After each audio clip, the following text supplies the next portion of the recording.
1995 साली जेव्हा भाजप शिवसेना युतीचं सरकार पहिल्यांदा महाराष्ट्रात सत्तेवर आलं तेव्हा हिंदू हृदय सम्राट स्वर्गीय बाळासाहेब ठाकरे म्हटले होते की विदर्भावर काँग्रेसने कायमच अन्याय केलाय, त्याला विकासापासून वंचित ठेवलंय, पण आपण सगळ्यांनी मिळून विदर्भाला वैभवशाली बनवूया।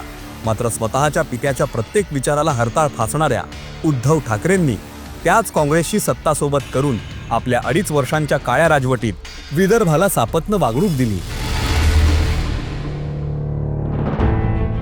मात्र देवेंद्रजींनी विदर्भ असो, मराठवाडा असो, कोकण असो, पश्चिम महाराष्ट्र असो की खानदेश, उभ्या महाराष्ट्राच्या विकासासाठी रात्रीचा दिवस केला, तर उद्धव ठाकरेंनी प्रोटोकॉल तोडून कायमच विदर्भासह महाराष्ट्रावर अन्याय केला।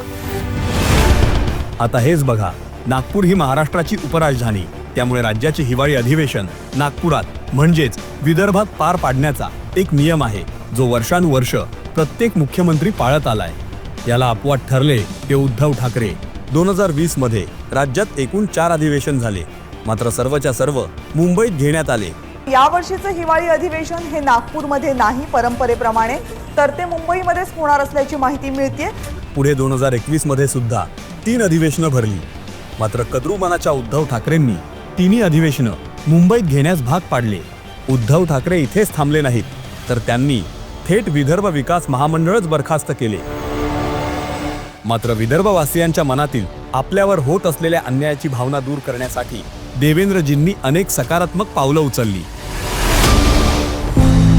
अनेक प्रकल्प, विकास कामे विदर्भात राबवली।